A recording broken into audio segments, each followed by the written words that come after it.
This is a great time of year to go and take landscape photos because you get those beautiful summer sunsets, summer sunrises, but at the moment, the weather is so varied that one day you get beautiful golden sun, it's lovely, and then the next day you've got mist, the next day you've got a storm, it's very dramatic, back to the sun. It's really useful actually for getting all kinds of different landscape photos, but we're going to talk about 5 tips that can really improve your landscape photography. 5 tips that I'm hoping are not going to be your ordinary YouTubey landscape photography tips, which basically boil down to go and shoot in golden hour, go and shoot at sunrise and sunset. We're going to avoid those. We're going to do something a little bit more interesting. Let's talk about it. It's Tutorial Tuesday.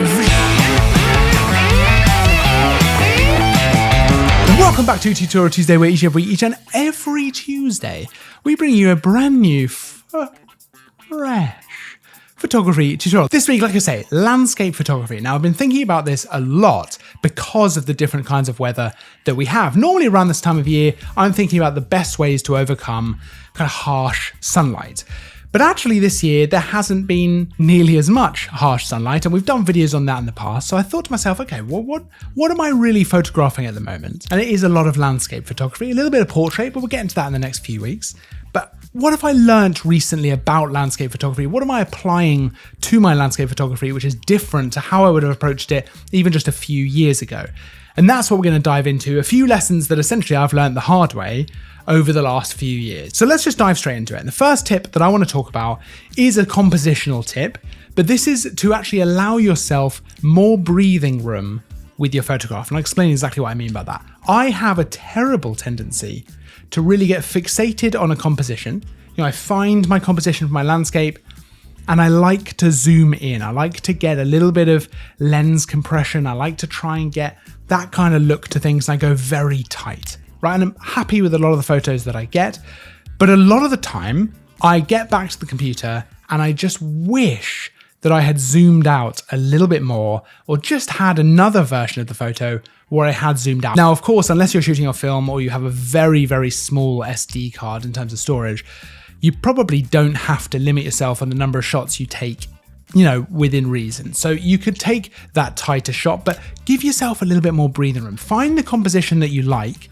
and absolutely take that photo. But maybe just zoom out a little bit, or if you're using a prime lens, back off a little bit and give yourself just a little bit more room. Most cameras now have more than enough detail to allow you to crop a little bit without really worrying at all about the detail. I mean, I use my Sony a7 III, which is what I'm filming on now, for an awful lot of photos. That's a 24 megapixel sensor, and I still feel very happy cropping quite heavily a lot of the time with photos on that. So if I'm using something like a 24-70, which is my kind of go-to lens for a lot of landscape stuff, I will go for the composition that I really like, that I've found, that I feel like I like that. But then I'll zoom out. I'll just get a slightly wider version of it, just so that when I get back to the computer, I load up those photos.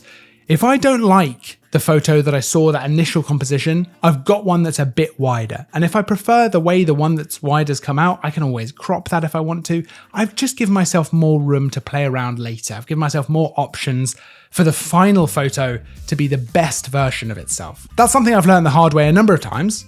And doing that has really increased my kind of satisfaction at the end of a shoot. The second tip I want to talk about, which is also somewhat compositional, is to focus a lot on the light rather than trying to find a composition that you like and then just hoping the light will reach that composition. I've really learned that the light is just the most important thing, and actually good light can really turn a whole photo around, even if you thought that's a fairly boring composition. When you get to a location, focus on where the good light is. Have you got, God rays coming through the clouds? Have you got spots of light moving across the landscape? Where is the interesting light? Because that's normally going to be where the best photo is to be taken. The other aspect to that is being opportunistic with the light. If you've got good light in an area, just focus on that. Don't try thinking about a different composition. Focus on the good light. Get those shots in the bag, because that light can change so fast. Then you can move on to your composition and see what you like. Get that photo as well, absolutely.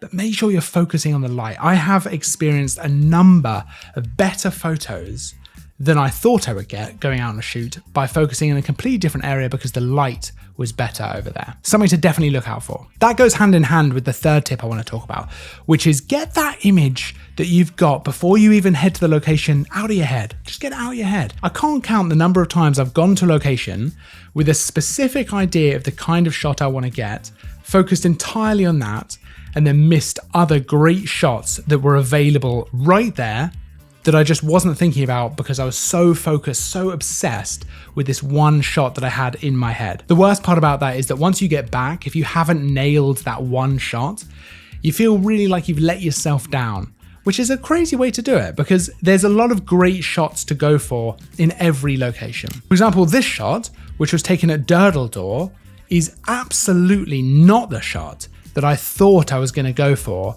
when going down to Durdledor as sunset. I had a very clear idea in my head of the shot I wanted to get when going down to Durdledor at sunset, which I'm sure you can imagine as well. But this is the shot that I really, really loved. This is a shot I came away with that is now hanging on my wall in another room. This shot was taken in the same place as well, and I love this one as well. It's a totally different kind of shot. I love that Matilda's like in the scene there, but I didn't come away with a shot of the stone arch that I'm particularly happy with, which was the exact shot I was anticipating capturing. So it's really important to remember to be open-minded, to look for other compositions, what else is beautiful, keep scanning around you, be in the moment when you're actually there in the location and really explore it a little bit. You don't have to fixate on that one image you've got in your head. I've learned that the hard way so many times, and now that is something I really try to apply every time I go to shoot landscape. Now, tip number 4 is a little bit of a weird one, but that's to use exposure bracketing more than maybe you would normally go for. A lot of the time now, exposure bracketing isn't super necessary because when you shoot in RAW and you take it onto the computer, you can really manipulate an image quite a long way in terms of highlights and shadows without having any issues at all. If you want to go for that HDR look, you can usually do that with a single RAW file. Sometimes exposure bracketing makes it a little bit easier, but you can get quite a long way with just one RAW photo. But the reason I use exposure bracketing a lot when I'm out taking landscape photos is it'll obviously give me a slightly underexposed and a very underexposed photo, an overexposed and a very overexposed photo. It just forces me when I get back to the computer to see the same photo taken at these different exposures. And a lot of the time, the correct exposure, which is what I've tried to go for, actually isn't the one that I like the best. And I might end up going for a slightly darker photo, a slightly underexposed photo, which I wouldn't have tried to do at the time, and I may never have tried editing the photo that way. But by actually using exposure bracketing, I've kind of accidentally stumbled on the fact that I love the look of this being slightly underexposed. This also happens with it being slightly overexposed. Sometimes a brighter image, even if it's technically overexposed, just looks better for that particular photo. Now, I will admit that a lot of the time I am just using the correct exposure photo that I've then taken, but I haven't really lost anything by doing this. This is just all about having more options when you get back to the computer, when you edit that photo, and actually see what you like. It's really also taught me a lot about what I like in photography. There was a time when I would never have deliberately underexposed a photo, but now I've realized that that's something I really, really like. Trying to go for some slightly silhouetted looks, a bit of a higher contrast with the highlights and the shadows is something I actually really like. And I only learned that through doing exposure bracketing and then realizing, oh, I like the one that's a lower exposure. Tip number 5 is something that I always try to do now when I'm out taking landscape photos, and that is to try and also notice the smaller details around you. This photo is one of my favorite photos that I captured with the Hasselblad X2D. Now, I went out and took a lot of different landscape photos with that camera, and I had a really good time with it. And it was kind of near sunset, it was great. But this photo, there's something about the texture, the light, the detail, I just really, really like it. And that's only because I was at the beach, I looked down, the kind of froth, I guess, or the foam of the waves was just lingering on the sand, the colors were really nice, the light was hitting it in just a certain way. So I took that photo, and I'm so pleased that I did. Things like textures can be such an important part of a photo, just as important as colors, and it can really make or break a photo. So trying to notice the smaller things, the little things around you, whether maybe it's a piece of wood, maybe it's the grass itself. And in this case, of course, the sand and the foam from the waves and the way the pebbles are there and the light is such an important part of the photo. This actually ties in really well with the earlier tip about the light, where I was really just focusing on the way the light was hitting just the ground beneath me and the way that looked. I was so pleased with it, I snapped the photo. So those two kind of go hand in hand really well. All in all, I guess most of these tips could be summarized by two things, which is really trying to stay in the moment, really trying to actually take in the surroundings and not be blinded by kind of focusing solely on one thing. And then the second part of that is just making sure you're giving yourself as many options as possible for when you get back to review these photos, if you're going to edit them, and then give yourself as many options for how you want the final image to actually look. If you can do all of that, you'll definitely end up improving your landscape photography, and you may end up learning a few things about what you like in a photo as well. Because of course there's no actual official right or wrong way to do things. It really is just what you love.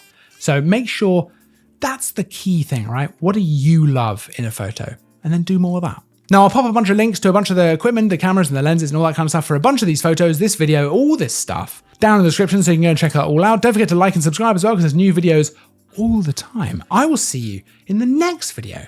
But until then, as always, thanks for watching.